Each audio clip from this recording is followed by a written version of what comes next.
deceased former prince is retreating to the quiet countryside. Andrew Mountbatten Windsor is understood to have moved from his Windsor mansion to the Sandringham estate, following pressure over his ties with Jeffrey Epstein. But not all of his neighbours are happy about his arrival. What do you make of your new neighbour who's moving in around here? He's let the whole country down. He's let his family down. We've come to the surrounding areas to see if he'll get a royal welcome. You're not buying him a pint, basically? Oh, no, man. We've just arrived here in Wolverton and it is deadly quiet. There is nothing really that happens round here. The Andrew, formerly known as Prince, is moving in nearby. It's right close to Sandringham. The neighbours here, the locals here, are pretty used to rubbing shoulders with royalty. But what do they make of their new neighbour? So you guys decided on your free day today to go out and what did you want to do? Pop and see where Andy's going. What do you make of the house? You've just been past it. It's a lovely house. Yeah. Yeah, you're lucky. What do you think about him moving in around here? Are you guys relaxed about it? What do you think? Yeah, I think we are relaxed. You know, it is what it is. But living in Norfolk out here, You'll enjoy it. You'll enjoy it? Yeah. Nice views? Absolutely. Couple of pubs to go to. Yeah. Is he welcome for a cup of tea or anything, do you think, going to the local pub? well, I know they do good frequent Great Massingham. There's a nice pub there. Okay. Some of the Royals go to. So Yeah. we'll have to wait and see whether he wants to venture further afield. Prince Andrew has always had a knack for finding himself in drafty old buildings with more rooms than he has excuses. But his latest relocation has managed to do the impossible. It has actually united the British public. Usually, we cannot agree on the price of milk or whether it's acceptable to put the milk in before the tea bag. But when it comes to the Duke of York's housing arrangements, the consensus is as solid as the stone walls of a royal estate. He has packed his bags, avoided the Royal Lodge eviction notice for another week, and somehow waltzed into yet another luxury mansion, leaving a trail of furious neighbors and bewildered taxpayers in his wake.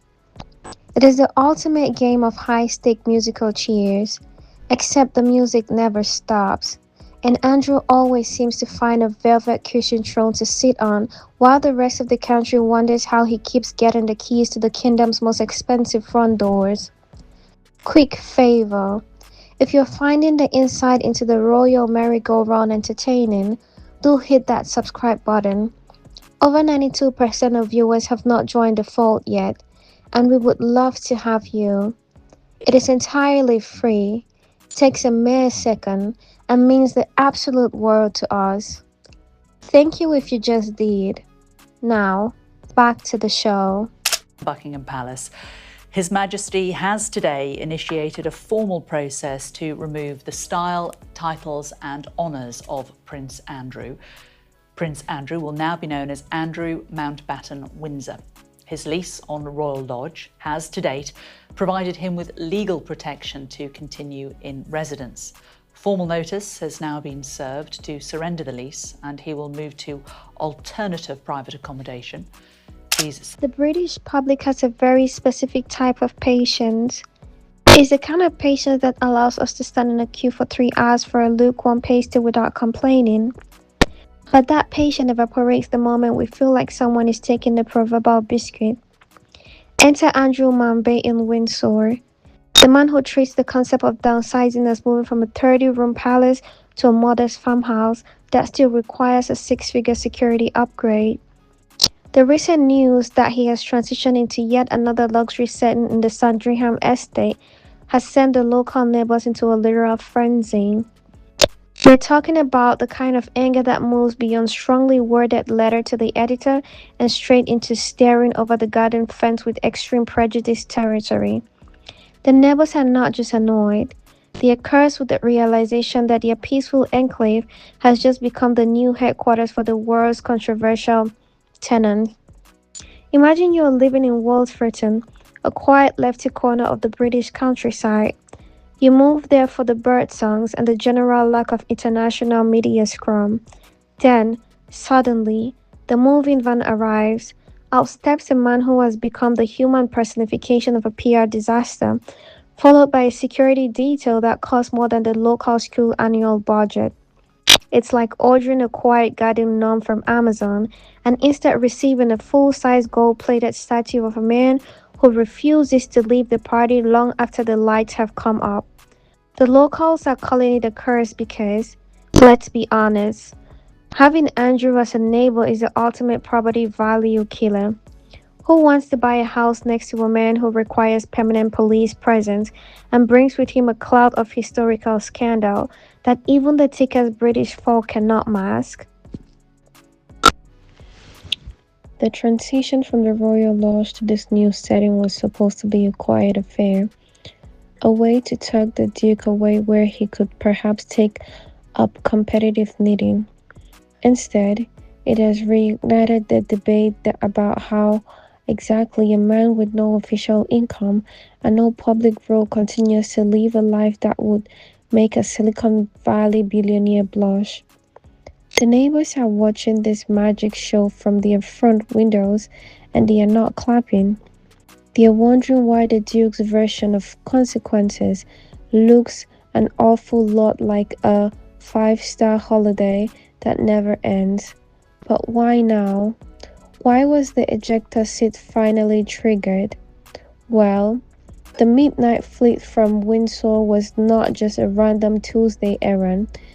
It was sparked by the latest release of those infamous Epstein files that hit the desk in early February 2026. Rumors has it that one particular image showing the former prince on all four over a female's prowl on the floor was the straw that broke the camel's back for King Charles and Prince Williams.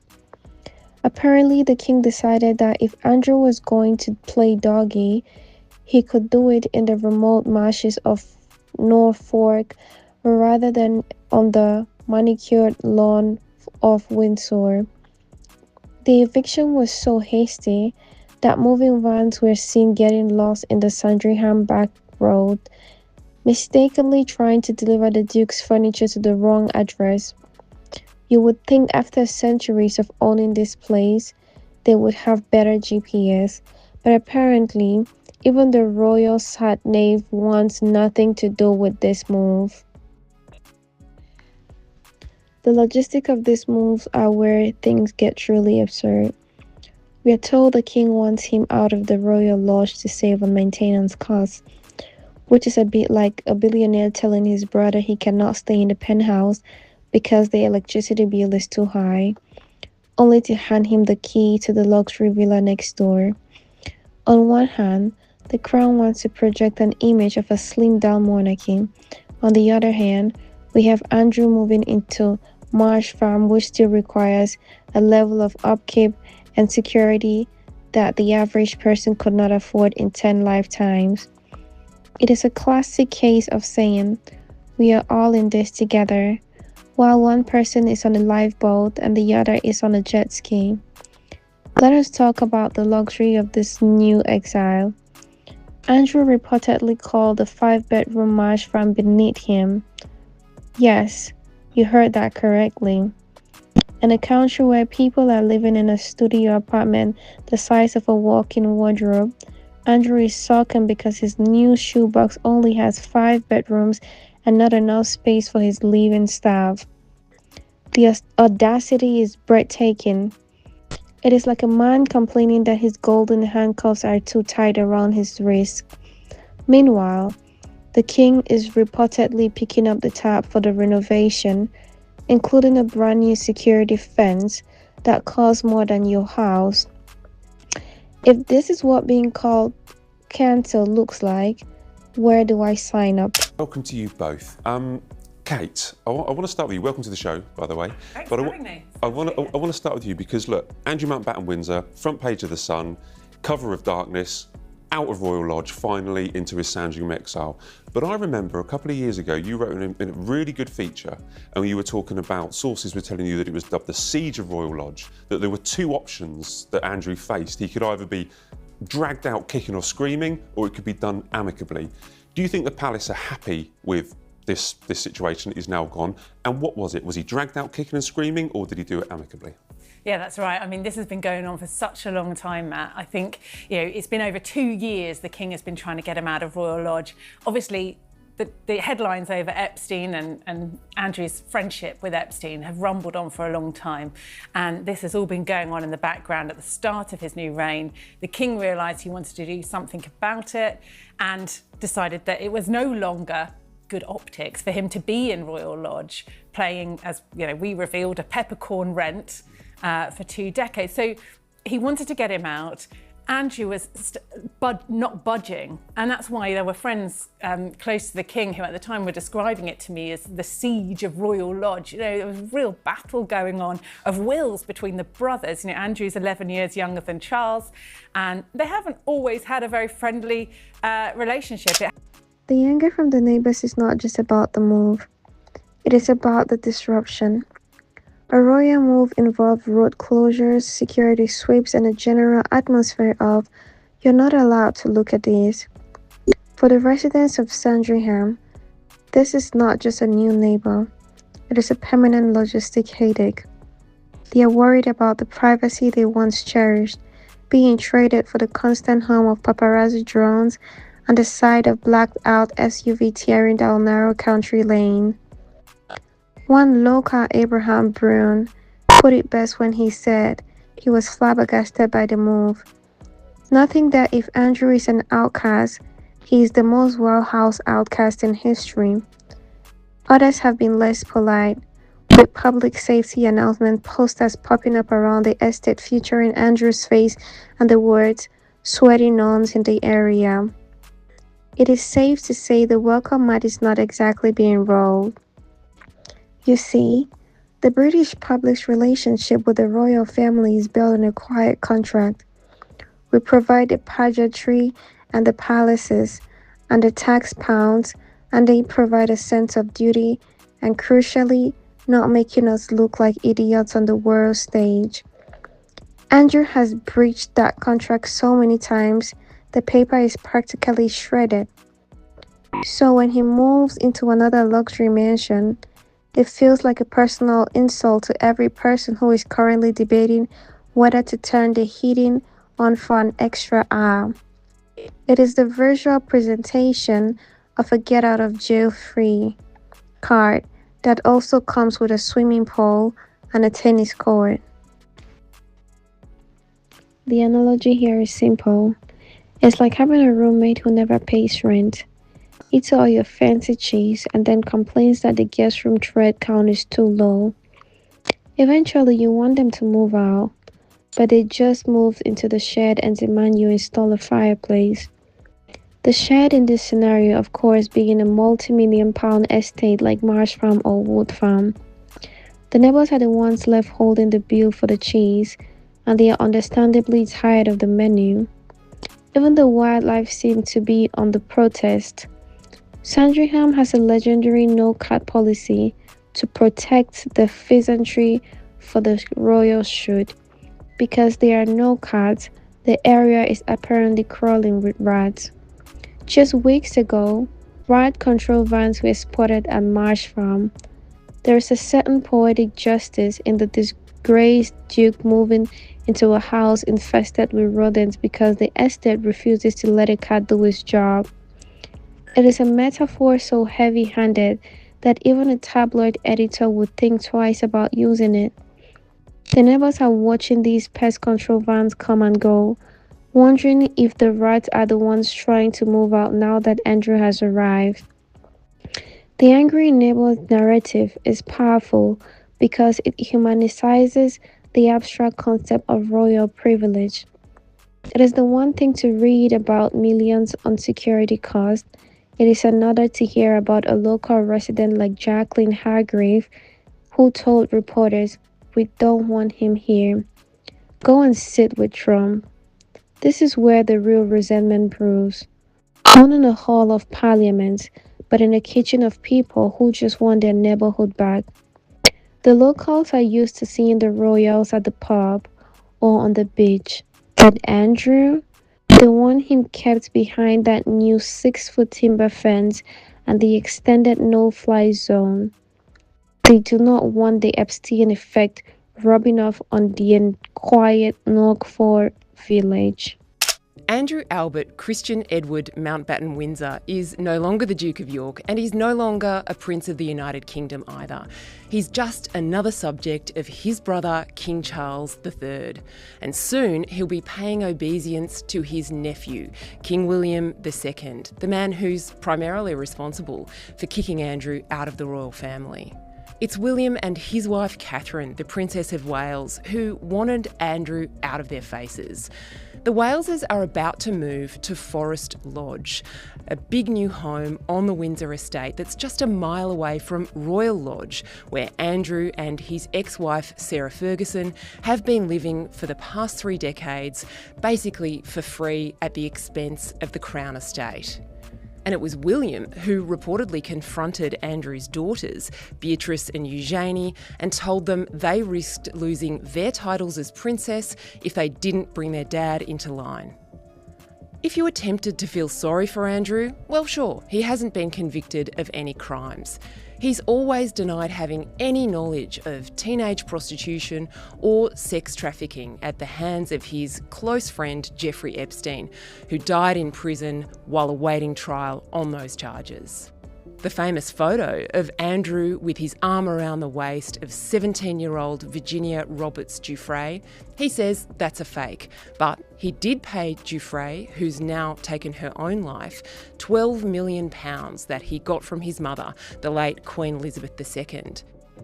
Queen Elizabeth didn't take action on Andrew, her favourite son, but she did set the precedent for brutal dealing with a wayward royal sibling when she denied permission to her own younger sister, Princess Margaret, to marry the man she loved. That broke Margaret's heart. Now, her son Charles has taken action on his younger sibling. William's demonstrated his own ruthlessness before with his younger sibling, Prince Harry.